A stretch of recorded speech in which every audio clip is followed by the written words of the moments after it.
ಈಗ ಎಲ್ಲ ಸಿನಿಮಾಗಳು ರಿಲೀಸ್ ಆಗ್ತದೆ, ಅದರಲ್ಲಿ ರಾಜಮೌಳಿ ಆಗಿದೆ, ಏನು ಹೇಳ್ತೀರಾ ಪತಿ?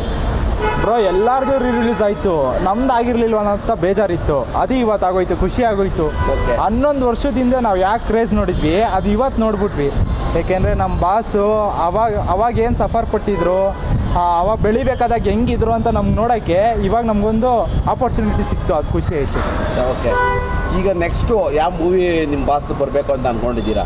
ಬ್ರೋ ಟಾಕ್ಸಿಕ್ ಅಂತ ಅನೌನ್ಸ್ ಆಗಿದೆ, ಒಂದು ಹೇರ್ ಸ್ಟೈಲಲ್ಲೇ ಟ್ರೆಂಡಿಂಗ್ ಮಾಡಿಬಿಟ್ರು. ನೆಕ್ಸ್ಟ್ ಏನಿದ್ರು ಸುನಾಮಿನೇ. ಅಫಿಷಿಯಲ್ ಪೋಸ್ಟ್ರು ಬರಲಿ ಬ್ರೋ, ಇದೇನು ಕ್ರೇಜು, ಇದಕ್ಕೂ ಡಬಲಾಗಿ ನಾವು ತೋರಿಸ್ತೀವಿ. ಇಡೀ ಸೌತ್ ಇಂಡಿಯಾದಲ್ಲಿ ಎಲ್ಲ ಪ್ಯಾನ್ ಇಂಡಿಯಾ ಹೀರೋಗಳಿಗೂ ಮನೆ ದೇವ್ರಂದ್ರೆ ಯಾರು ಹೇಳಿ? ಇವರೇ. ಓಕೆ ಅಲ್ವಾ? ಇವ್ರು ಬರ್ತಾರೆ ಅಂದರೆ ಗರ್ಜನೆ ಏಪ್ರಿಲ್ಗೆ ಹೆಂಗಿರುತ್ತೆ ನೆನೆಸ್ಕೊಳ್ಳಿ. 2025 ನಮ್ಮದೇ ಬ್ರೋ. ಓಕೆ, ಈಗ ಹೇರ್ ಸ್ಟೈಲ್ ಬೇರೆ ಚೇಂಜ್ ಮಾಡ್ತಿದ್ದಾರೆ, ಯಾವುದು ಹೊಸ ಸಿನಿಮಾಗ ಇಲ್ಲ ಬೇರೆ ಯಾವುದಕ್ಕೆ ಟಾಕ್ಸಿಕ್ ಇದಕ್ಕೆ ಇದು ಮಾಡಿದಾರಾ ಅಂತ? ಬ್ರೋ ಟಾಕ್ಸಿಕ್ಗೆ ಅವ್ರು ಮಾಡಿರೋದು, ಯಾಕೆಂದರೆ ಅವ್ರು ಯಾವಾಗಲೂ ಮಾಡ್ಸಿರಂಗೆ ಅವರೇ ಶೂಟ್ ಸ್ಟಾರ್ಟ್ ಮಾಡೋರು ಫಾರಿನಲ್ಲಿ. ಬಾಸ್ ಎಲ್ಲೋ ಅಂದರೆ ಬಟ್ಟೆ ಕಟ್ಕೊಂಡು ಓಡಾಡ್ತಿದ್ರು. ಮೊನ್ನೆ ಅಂಬಾನಿ ಮದುವೆ ಇತ್ತು, ಅಂಬಾನಿ ಮದುವೆ ಟ್ರೆಂಡಿಂಗಲ್ಲಿ ಇರಲಿಲ್ಲ, ನಮ್ಮ ಬಾಸ್ ಬರೀ ಹೇರ್ ಸ್ಟೈಲ್ ಬಿಚ್ಚಿದ್ರಲ್ಲ ಅದು ಟ್ರೆಂಡಿಂಗ್ ಆಯಿತು.